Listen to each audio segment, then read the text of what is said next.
Tervetuloa tänne Loimaan kesäjuhlille Studio Kryptan ohjelmaan. Minä olen Sebastian Grünbaum ja täällä vieraanani on 2 LHF:n työntekijää Afrikasta, George Ondieki ja Julius Ng'ang'a.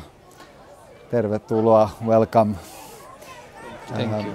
So, of course, we all are curious about you and want to know that who are you and what do you do? So could you tell us something about yourself? I'm Pastor George Ondieki, a pastor in the Evangelical Lutheran Church in Kenya. Evangelical Lutheran Church in Kenya has been there since 1948, where the Evangelical Lutheran Church in Swedish began the work. But then missionaries from Norway, from Finland have been working in the church, and myself, I have grown.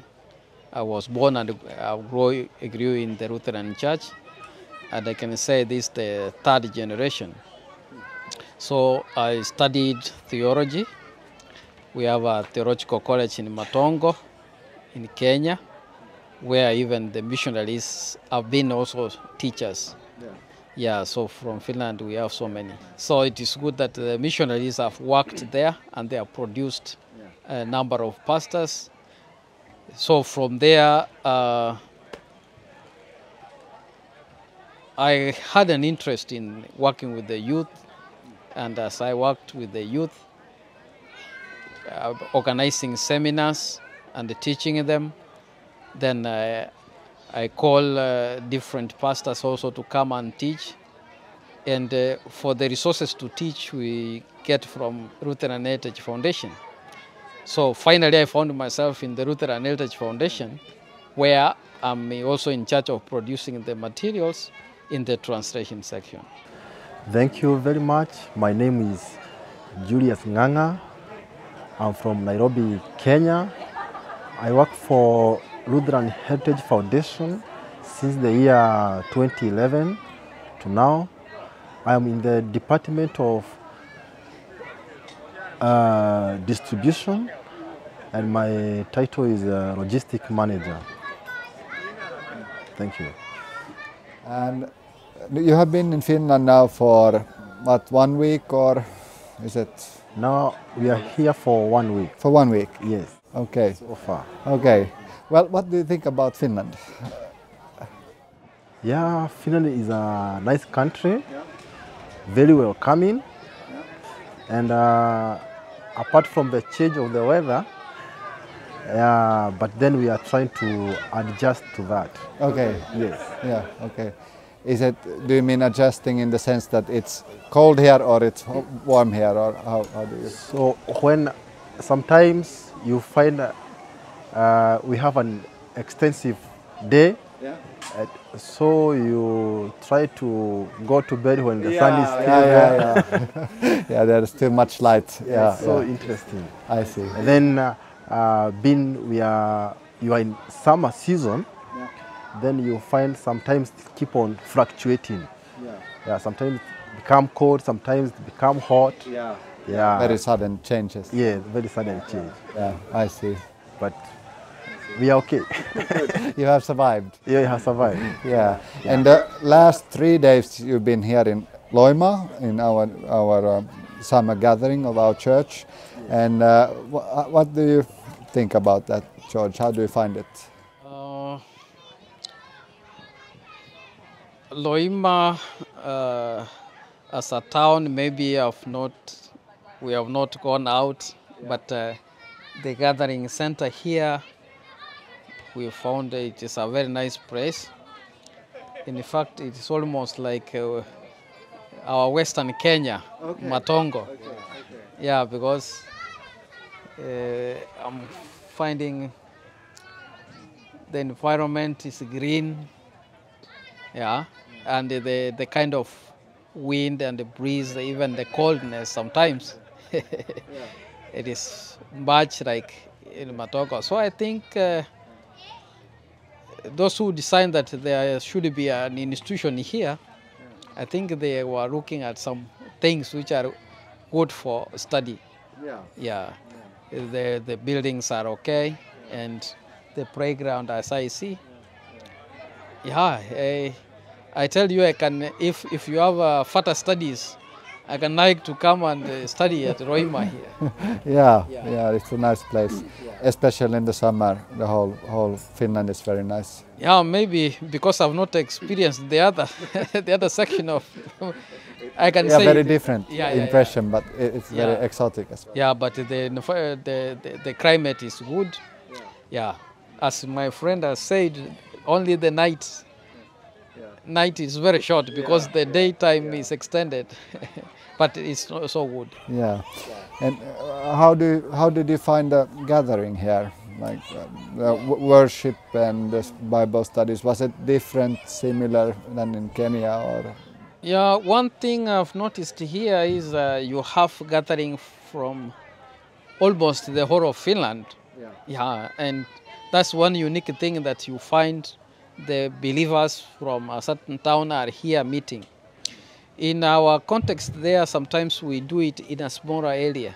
For example, a parish of around 300 people, they are gathering in one place for maybe a week, and maybe this is in towards the end of the year during December. But then we also have youth camps, which I like so much. We organize for them, but this also we do it in different places. But one thing I've seen here is the level of organization. Yeah, things are working perfectly.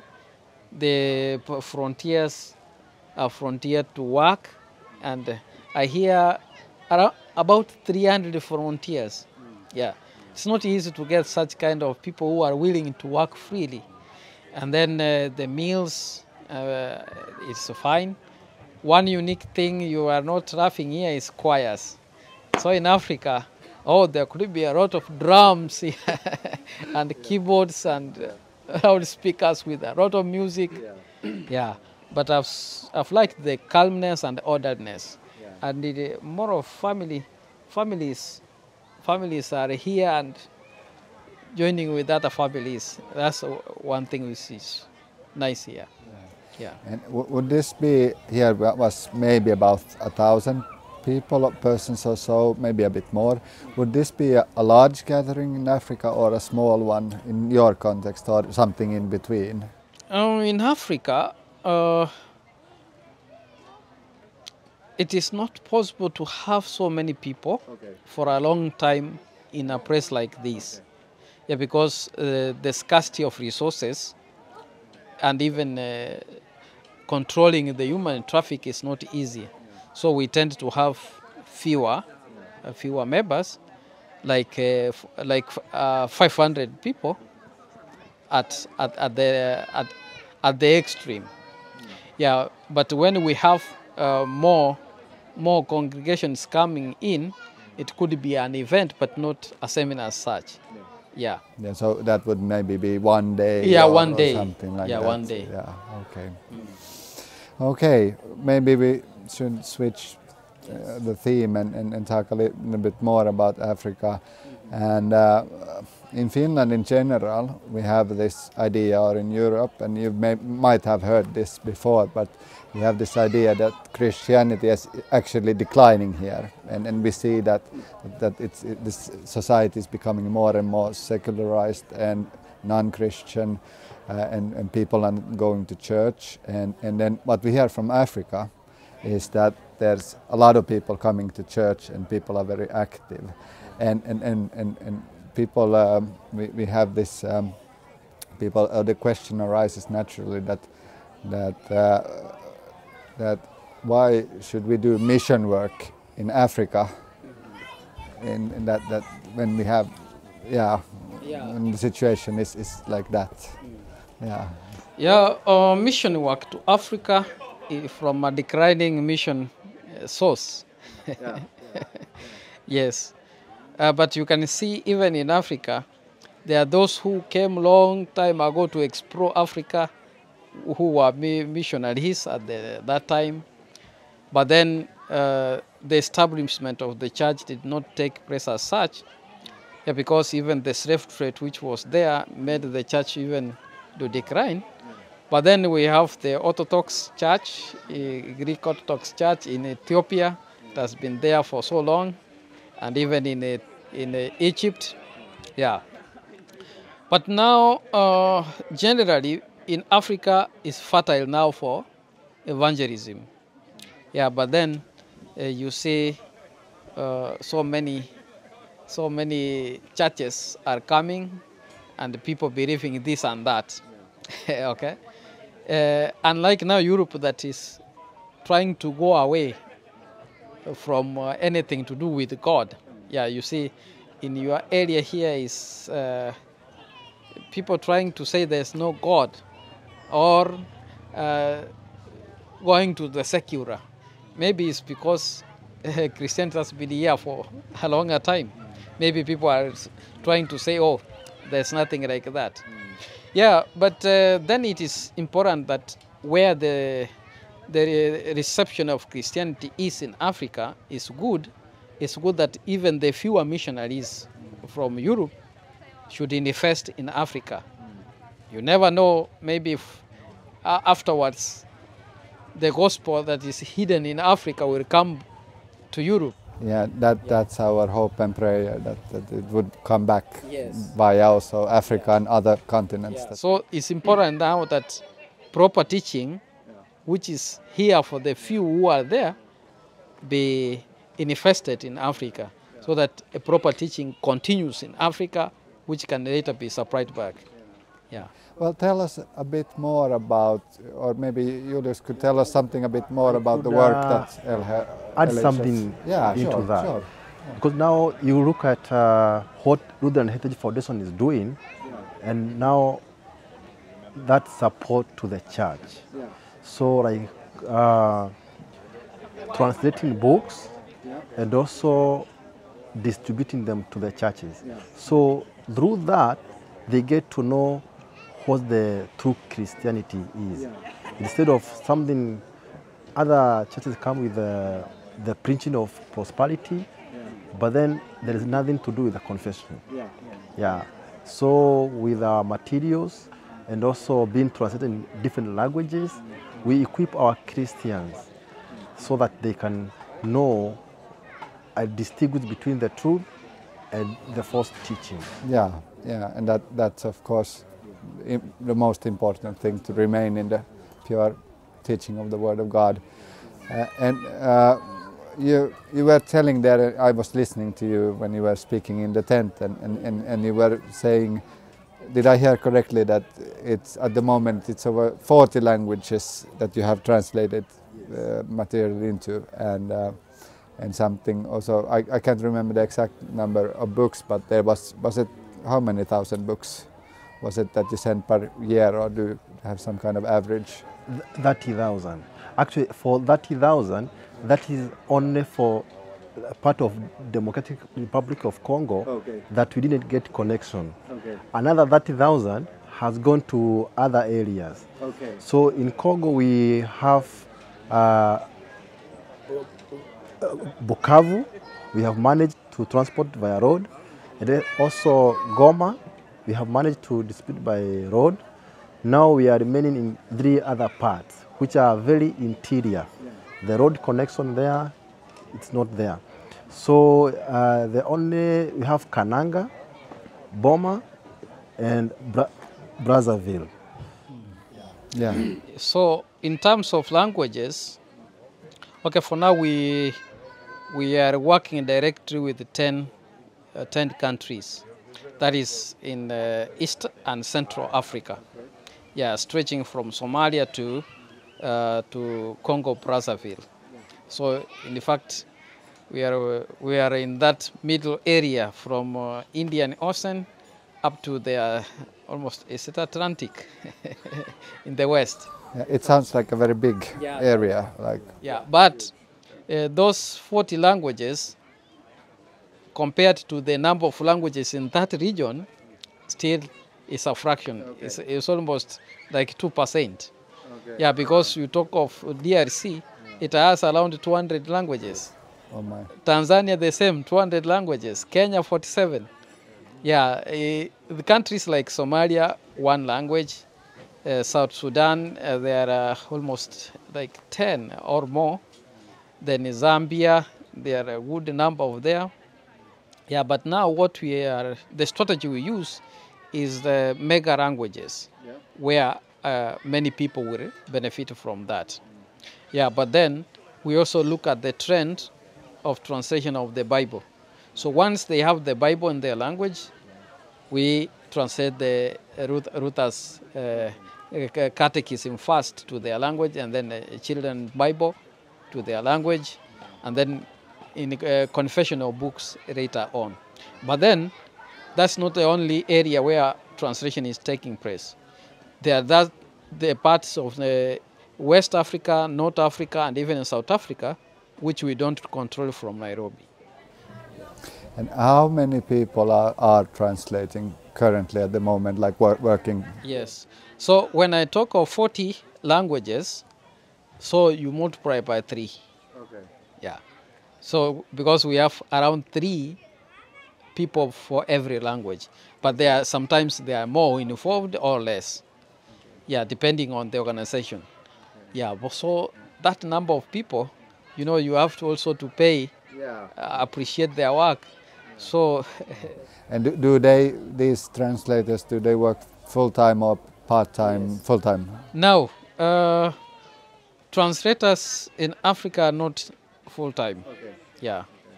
Yeah, because we don't have the capacity or the resources to pay them. So sometimes now we outsource. However, we have to stick to the same people because sometimes we work with those who have the knowledge of translation. But then in the future plans, we are organizing that we coordinate that all these translators, they meet in Nairobi once in a year or twice, so that we polish and organize ourselves. Yeah. And how is it, if I may ask about this logistics, that's your department more, that does LHF have trucks or planes, or do you rent these, or how does it work, like when you transport the books from place A to place B? Yeah, so we have a truck. Okay. And a small car. Yeah. So what we do, we receive orders from different areas, and then we do the packaging of the books that we have in our center. Then we do the distribution. In how we do the distribution, we use we call them matatus or parcel. So I take them downtown. Then from downtown, I can now ship them to different areas. Okay. And of course, we don't work alone. We are trying to bring the partnership with other organizations like Bible Society of Kenya, I have mentioned. So with that, when they are publishing their Bibles, they also help us with connecting to those areas where they have offices. Like those books which are going to DRC, they are helping in that. And also the one which are going to Zambia, they have also helped in that. So distribution, to me, it is a place where you need to coordinate so much with other people. Yeah. Yeah. So actually we use a lot of money in distribution. Yeah. Yeah, because the car that is affordable is only within Nairobi. Yeah. It cannot go to other places. Yeah, and then you have to pay someone else you do the rest of the job. We pay the others and then they take. Yeah. So we also use public transport and the private transportation. Yeah. And then we have now been talking about translation and logistics, and then was the third department, was it accounting? Accounting is there. Yeah. Yeah. And how many people work there, and what do they do? So actually we can talk of accounting as maybe the heartbeat because it supplies all the other departments. Yeah, and without the accounting department, you cannot operate. Yeah, but now we don't have so many people because the way we have tried to organize the office is that we have fewer people working in the office, but doing a lot of work. So that's why in most cases we outsource some of the services. So they are counting as one officer there, who is the accountant. In a translation full-time, I am there, one person. In logistics full-time, we have one person. Yeah, but then because we have a center, then we have those who are supporting, those who are taking care of it, security, we have 3 of them, and housekeeping, then there are 2. So in total, we are about 8 full-time workers there. Yeah, but then in Nairobi, it is like a regional office. In other countries, we don't have such kind of office, apart from sometimes in Ethiopia, where they have a formal office. But Nairobi office, because it's supplying so many areas, it has all those few employees.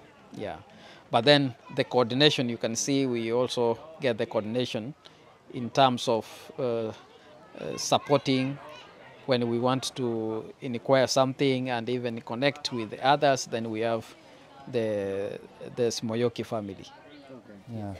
Yeah, we could maybe go back a bit to the spiritual climate there in Africa, just for our viewers to get an understanding of what's going on. So you were saying earlier here, you said something about that it's so important to print Lutheran literature, and you were talking about prosperity gospel and something else. So how like for a normal Kenyan who becomes a Christian, like what are the odds that he or she would maybe encounter something that's Lutheran, or how likely is it that he or she would encounter something that's completely wrong? Like, yeah. So are you talking from the perspective of the missionary?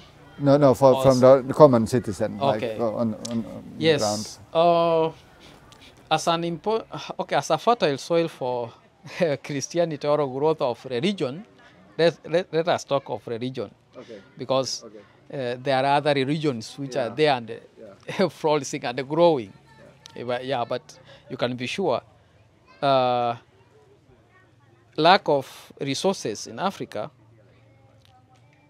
makes it not to have the real content, especially through content, Christianity content in Africa. So don't be surprised if you come to a Lutheran congregation and then you don't understand what is taking place. Okay, so it's a Lutheran congregation without Lutheranism. Yes, basically. Yes. Yeah. Yeah, because the members, few of them, the older ones maybe, they might know what Lutheranism is, but the young ones who don't have much information and who have not been taught well, you find that they don't know. They copy whatever is liberal outside, and they think that should be in the church also. Okay. So like the use of liturgy, confirmation, and all the like. Yeah, so you find that most of them are not used to that.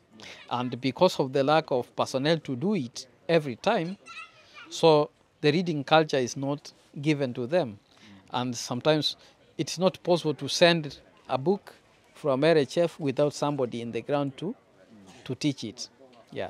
So you find that the hands to make use of the item properly in the ground is lacking.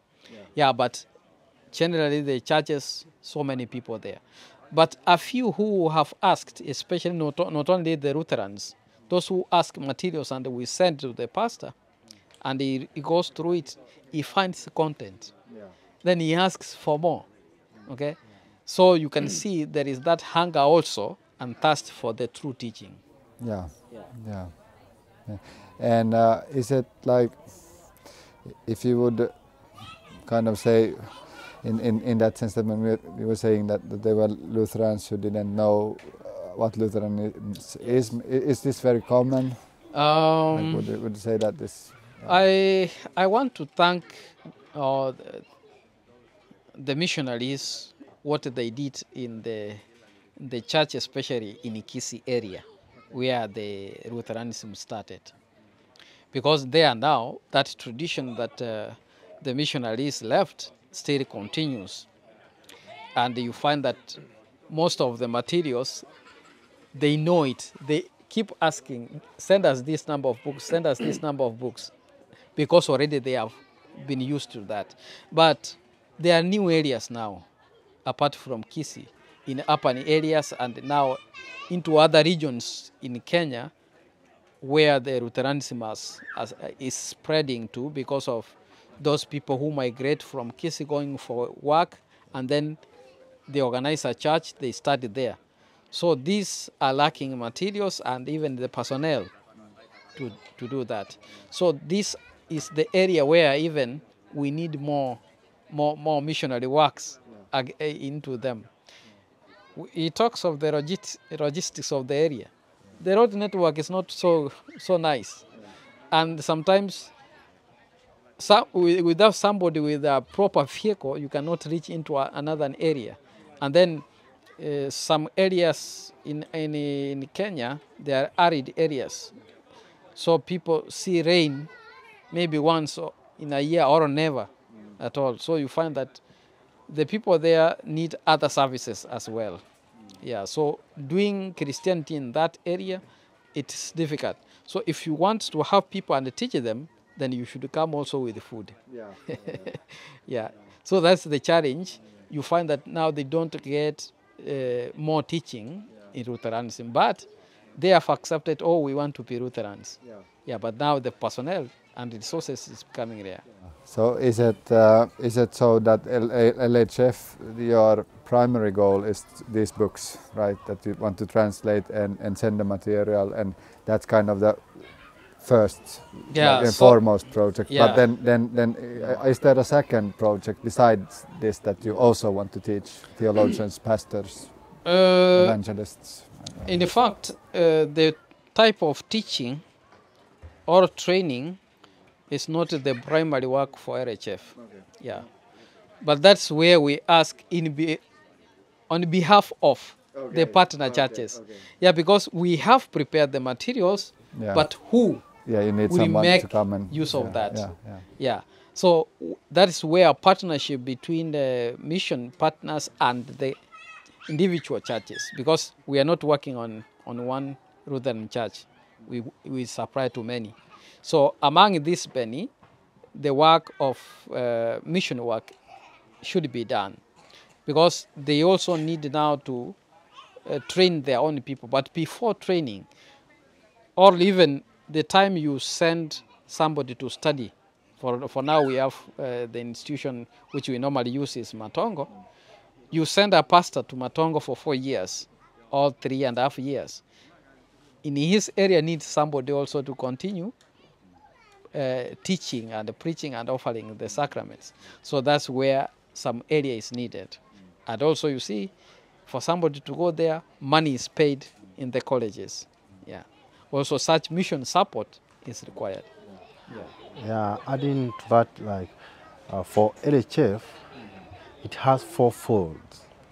One is translation, the second one is publishing, the third one is distribution, and the fourth one is introduction to now Lutheran literatures. Okay. So the moment we come up with a new book which is suggested by maybe bishop from pastors from a certain religion or diocese, now we support we go into the field to teach about that book, so to do the introduction. So, and also currently we are trying to now to start teaching, to get the top mind within the diocese to come into our translation centers so that they can get more teachings. And mostly we get professors from Finland, the bishop for the mission diocese has been there. We have a center that can always accommodate like 20 persons. So we call those persons from different areas. They come and learn about a certain book, a certain topic. So when they go to their home in their areas, now they can also teach the others. Because we can't manage to get that big gathering in our center. Then when they go back to their homes, we also facilitate for the seminar which will happen in those now areas. So more of resources sometimes is required because you facilitate even the transportation of those pastors. Everything is catered for. Yeah.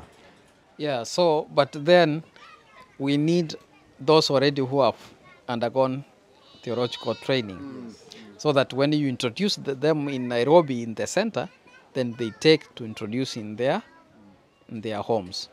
Yeah.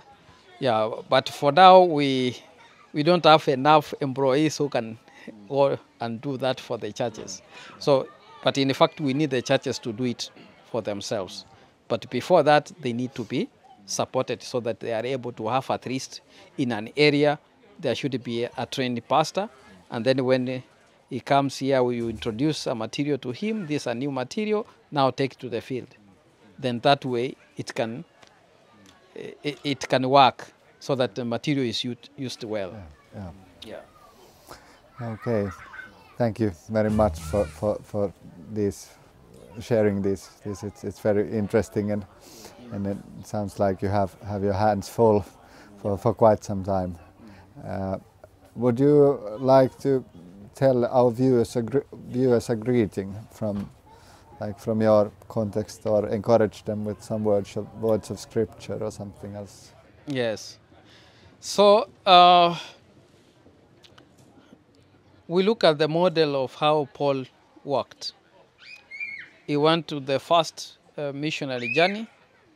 He planted congregations in Asia Minor, okay? And then when he comes for the second missionary journey again, in most cases he's going to look at whatever he left behind. Is it growing? But in most cases that's where you find that now when he left, some people came with a different thing. Yeah, and then sometimes he starts warning them and telling them, be careful. Even if an angel comes and preaches something different from what I preached to you, don't listen to that. That should also be the model now. The missionaries worked in Africa, and then they planted the church. It's also now good that also they make such trips. It might not be full-time, but short-term trips to there. You can see now it is expensive to travel there and come back. So the believers in Europe, in Finland, their support, even if they can't travel, their support to a missionary to come and do the work and do the teaching and do the seminar is welcome. Yeah. But for the first thing that has been done, thank you so much for that. Yeah. And in that case, I wish you all the best and God's rich blessings to your work. Yeah. Thank you for your time. Thank you. So, share the love of God. That's what he said, for God so loved the world. He gave his only begotten Son, that whosoever believes in him shall never perish but have everlasting life. So thank you for that love that the missions have done to Africa. Kiitos.